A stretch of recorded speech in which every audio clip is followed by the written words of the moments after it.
Hi, welcome to this video, which will be probably one of a number of videos on artwork. That's because artwork these days is not just about your book cover. Indeed, you'll be creating a trail of visual morsels for your potential readers to follow to your book, rather like Hansel and Gretel, although they followed their, I don't know. Anyway. So we're talking posts on social media, profile pictures, profile banners, business cards, flyers, posters, billboards by the side of the road, big screens in Piccadilly Circus. Okay, maybe not all of those. But in all these places, you can't just use your book cover over and over and over again. Otherwise, your audience is likely to turn off. You may not be a great artist or willing to pay a great artist to create this array of beautiful images for you. Fortunately, this is somewhere where technology steps in again, and I'm going to talk to you about an app you may have heard of. It's relatively new. It's called PRISMA or PRISMA or PRISMA or something like that. So what this app does is provide a whole host of filters for applying to images. Now, before you switch off, I know you'll be very familiar with a whole host of different apps which can do the same thing, but this app is a bit different. Indeed, it uses neural networks and artificial intelligence, apparently. But what I can say is it does seem to produce some quite stunning results. If I were to say the main difference between this app and similar ones, it's that the output, rather than looking like you've taken a photograph and applied a filter to it, the result is more like an original piece of artwork that's been created from scratch. It is quite impressive, so I thought I would show you some results.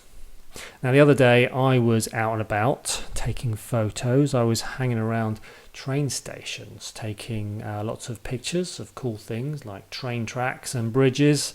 I was a bit worried that people might think I was looking for Pokemon, but hopefully they'll just think I was a train spotter instead. So I'll show you here an example image of one I took. This is of it's a bit of a boring image, as you can see at the moment. It's of a building which is quite important to my plot. It's the old Parcel 4 sorting office, which is right next to Bristol Temple Station, if you're familiar with that. If you're not, don't worry about it. They're going to tear it down soon, actually, so it's a race against time for me to finish and publish my book first. Now, so if we take a look at this image, it's fairly, like I say, dull at the moment. Not something you're going to be able to use in your promotional material. So this is a filter which is called curly hair for some reason. I'm not sure why it's called curly hair. I guess it looks a bit like curly hair. To me, it's a pretty good pencil, charcoal sort of image. And as you can see, it does really look like somebody's drawn it. So I find that quite impressive. Here's another one. This one's called Dreams. Pretty stylized, pretty funky. I quite like that one. This one's Electric, which is quite flash. Here's another one which is more like a pen and ink sketch called Heisenberg. Obviously it's called Heisenberg because of Heisenberg's law. The more accurately you measure the here we go. It's Heisenberg's uncertainty principle states that the more precisely the position of a particle is determined, the less precisely you can make crystal meth. So that's obviously the reason they've called it that. This is great. Look, Mondrian. You can create your own Mondrian from a photograph. This one is called Mononuke, which I don't know why, but yet another effect. Here's a mosaic one. This one's called Paper Art.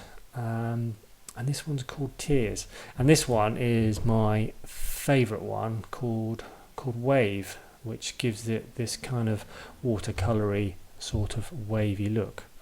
So there's just a few of the filters. They've got about 30, 40 now maybe. I suggest you try it out. You can get the app for iOS and Android. There's a few limitations. One of the limitations is you can only get it for iOS and Android and not for your desktop, which means you're limited to doing all of your work on one of these fellas, which annoys me because I have a computer here and they've spent like £1 billion creating this in clever technology out in the cloud somewhere, and I have to upload all my photos to this in order to use it. So that's one of the limitations. Another limitation, which is quite frustrating, is that it always uses square images. So even if you've taken a widescreen landscape or portrait image on your phone, if you then try and use it directly in the app, it'll ask you to crop out a square in the middle of it. I mean, squares, who's ever used squares? I mean, I feel a bit, last century by using a 4:3 aspect ratio because my camera doesn't support widescreen. But square? So what I've had to do with the images I've just shown you is on my computer I just expanded the canvas to make it square, so that I could have my entire photo put into the app and had the magic done.